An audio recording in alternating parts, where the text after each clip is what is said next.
the statement from the Secretary of State for Health, Victoria Atkins. Thank you, Madam Deputy Speaker. With your permission, I would like to make a statement on the CAS review of gender identity services for children and young people. And may I say how pleased I am to be joined by parents of children who have been affected by some of the issues raised in this review, and I hope all of us will bear the sensitivities of this debate in mind as we discuss it this afternoon. This review strikes hard and strikes sure at an area of public policy where fashionable cultural values have overtaken evidence, safety, and biological reality. This must now stop. As recently as 2009, the NHS's sole gender identity development service at the Tavistock and Portman Trust received fewer than 60 referrals for children and young people, and just 15 for adolescent girls. Since then, demand has surged. By 2016, over 1,700 children and young people a year were referred, a 34-fold increase. More than half were teenage girls. In 2022, more than 5,000 children and young people were referred to gender identity clinics, and almost three-quarters were female. Madam Deputy Speaker, this exponential increase in demand is not a coincidence. It has been driven by a number of factors, which I will come on to later, but at its heart, it was driven by a myth. This myth was that for children and young people grappling with adolescence who were questioning their identity, their sexuality, or their path in life, that the answer to their questions was inevitably to change gender, to solve their feelings of unease, discomfort, or distress. And this near-uniform prescription was imposed on children and young people with complex needs without full and thoughtful consideration of their wider needs, including, as is set out in the report, conditions such as neurodiversity, experiences such as childhood trauma, or experiences of mental health conditions, or indeed discovering who it is that they may one day fall in love with.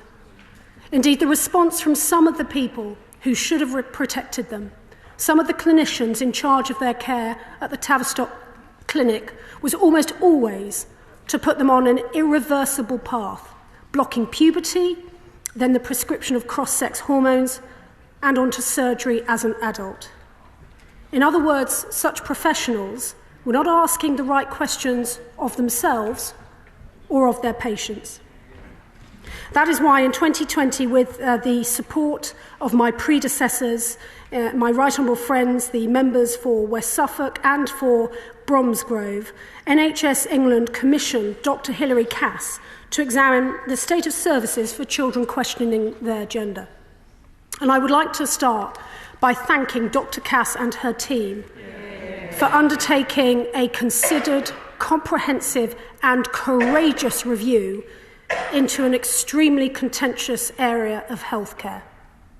Since NHS England commissioned the review in 2020, they have unpicked meticulously what went wrong, what the evidence actually shows, and they have recommended how to design a fundamentally different service that better serves the needs of children. But I must also thank those who raised the alarm and contributed to the review over the last 4 years. The clinicians who spoke up against their peers to blow the whistle about what was happening at the Tavistock Clinic, even though it risked their careers. The journalists, academics and activists who listened to their stories and investigated further, even when they were derided as bigots and transphobes.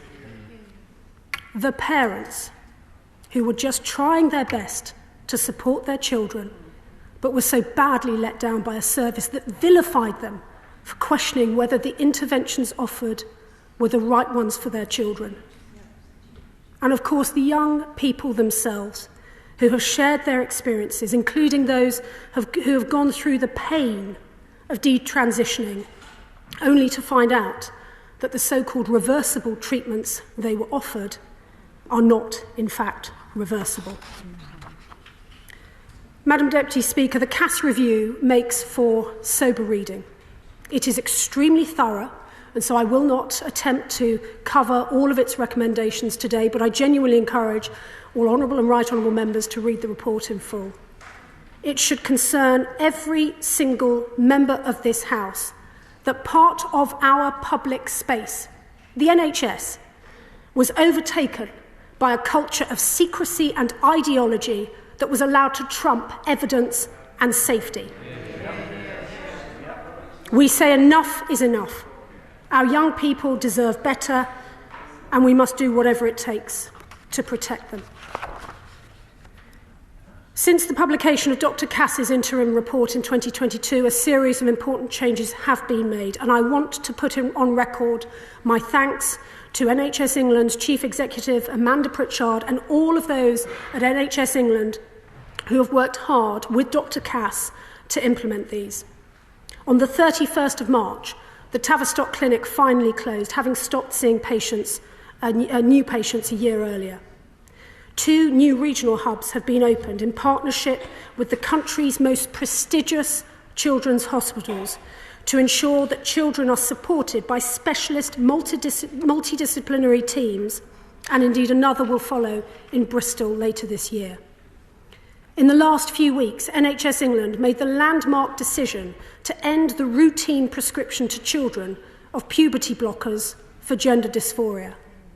On the day of publication of Dr. Cass's final report, they announced that they are stopping children under 18 from being seen by adult gender services with immediate effect.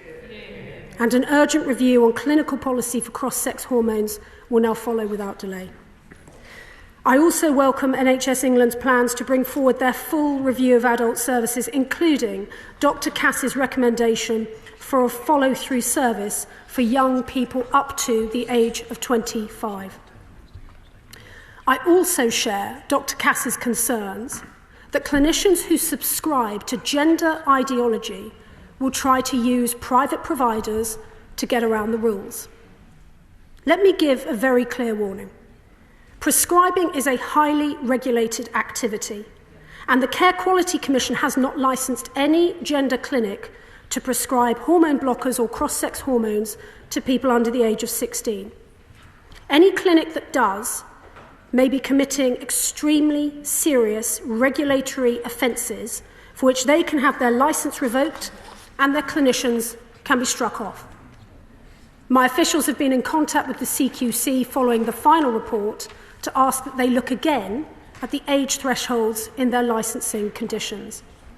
The CQC has also reassured us that they will incorporate Dr. Cass's recommendations into their safe care and treatment standards for all care providers. This means that all new providers will be asked if their practices respect the Cass review, and all existing providers have to meet the same rigorous standards when they are reviewed by the CQC. My officials met the General Medical Council over the weekend and will do so again in the coming days to understand how they will ensure every clinician on their register follows their code of practice and implements the wider findings of the Cass review.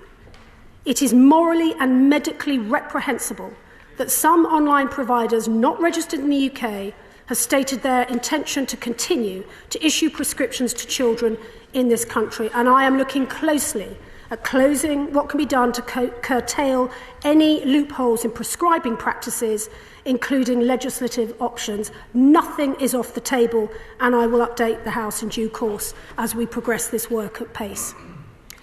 Dr. Cass also found that there was a lack of robust data on what happened to the 9,000 children who were treated by gender identity services between 2009 and 2020.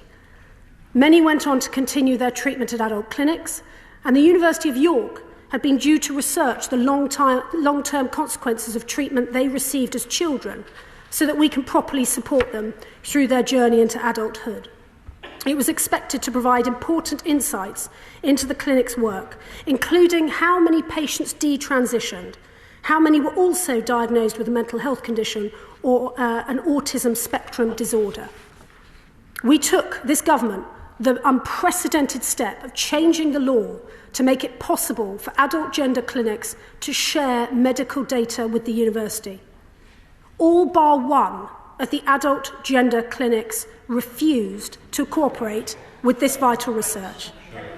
This is unacceptable, to quote Dr. Cass. I'd go even further. I think it is deplorable. It is a dereliction of their professional duty. And so I am pleased to update the House that following the publication of Dr. Cass's report, I have been informed that all 7 clinical leads for the adult gender services now intend to fully participate in this important work. Dr. Cass also concludes that a cultural shift alone does not adequately explain the huge growth in young women being referred to gender services. She paints an alarming picture of digitally engaged young women who are frequently exposed to pornography, involving violent, coercive, degrading and pain-inducing acts. Is it any wonder that more and more of them are looking for ways to opt out of becoming women? This is deeply troubling, and as Dr. Cass makes clear, we have a duty to support these young women with considered evidence-based care. Madam Deputy Speaker, our children deserve healthcare that is compassionate, caring and careful. Their safety and well-being must come above any other concern, and anyone who threatens it must be held to account. I will work with NHS England to root out the ideology that has caused so much unnecessary harm, to support those who have already received life-altering treatment, to give the next generation access to holistic care, and to protect our children's futures. Anything less would be neglecting our duty to the next generation. This will not happen under this government, and it will not happen under my watch. I commend this statement to the House. Shadow Secretary of State, West Streeting. Thank you, Madam Deputy Speaker. Can I begin by thanking the Secretary of State for advance sight of her statement, and even more importantly, thanking Dr. Hilary Cass and her team for the thoughtful and thorough way in which they've undertaken their work. She has navigated the complexities and sensitivities of this subject with academic rigour, providing an evidence-led framework for children to receive the best possible healthcare. I also want to pay tribute to journalists like Hannah Barnes and the whistleblowers who together helped shine a light on what was going on at the Tavistock Clinic. At the heart of the complexity around this issue are 2 things which are true simultaneously. There are trans adults in this country who have followed a medical pathway and who say that for all the pain and difficulty that involved, it wasn't just life-affirming, it was life-saving. There are also people in this country who followed a medical pathway who say it was a disaster, that it ruined their lives irreversibly, and they ask how anyone could have let this happen. For the sake of all of those children, young people and now adults, but particularly those being referred into gender identity services today, we have a duty to get this right. What has emerged in the Cass review is a scandal. It is a scandal that children and young people are waiting far too long, often years, for care, while their well-being deteriorates and their childhood slips away. It is scandalous that medical interventions have been made on the basis of shaky evidence. It is scandalous that despite all this, some NHS providers refused to cooperate with Dr. Cass's review. And perhaps the worst scandal of all is that the toxicity of this discussion means that people have felt silenced, and it required investigative journalism to prompt this review taking place. This particularly vulnerable group of children and young people are at the wrong end of all of the statistics for mental ill health, suicide and self-harm. There is no doubt that they have been very badly let down. So we owe it to them to approach this discussion with the same care and sensitivity with which Dr. Cass undertook her review. There are parts of this report which will sound familiar to anyone acquainted with the NHS today. Children and young people face unacceptably long waiting lists. They are unable to get the mental health support and assessments they require. The services face significant staff shortages, with a lack of workforce planning driving all of it. As with so many parts of the NHS today, this report paints a picture of a service unable to cope with demand. Dr. Cass is clear that care must be personal and holistic. So can the Secretary of State set out how she plans to cut waiting times for assessments for mental health and neurodevelopmental conditions? Hear, hear. Waiting lists are so bad in some cases that children are passing into adulthood before they have had their first appointment with gender identity services, leaving them facing a cliff edge. Cass recommends follow-through services up to the age of 25 to ensure continuity of care. Can the Secretary of State provide an indication of how long she thinks it will take to establish these services? Madam Deputy Speaker, Labour welcomed the decision taken by NHS England last month to stop the routine prescription of puberty blockers to under 18s. The loophole that now exists for private providers risks sparking a black market. The Secretary of State has said she expects private clinics to follow the recommendations in this report, indeed to follow the evidence. Can I underline our support for her expectations on compliance? And can she give an indication as to whether she thinks further regulation may be needed to ensure adequate enforcement of the recommendations? Madam Deputy Speaker, the refusal of adult gender services to share data of the long-term experience of patients is inexcusable, as the Secretary of State said, and I agree. It is deplorable. The data does not belong to them. It belongs to the NHS and, crucially, to patients. Of course, I welcome that they are now coming forward, but I also ask the Secretary of State how this was allowed to happen and what accountability she thinks would be appropriate. Madam Deputy Speaker, this report must provide a watershed moment for the NHS's gender identity services. Children's healthcare should always be led by evidence and in the best interests of children's welfare. Dr. Cass's report has provided the basis on which to go forward. The report must also provide a watershed moment for the way in which our society and our politics discuss this issue. There are children and young people in this country and adults, including trans children and young people and adults, who are desperately worried and frightened by the toxicity of this debate.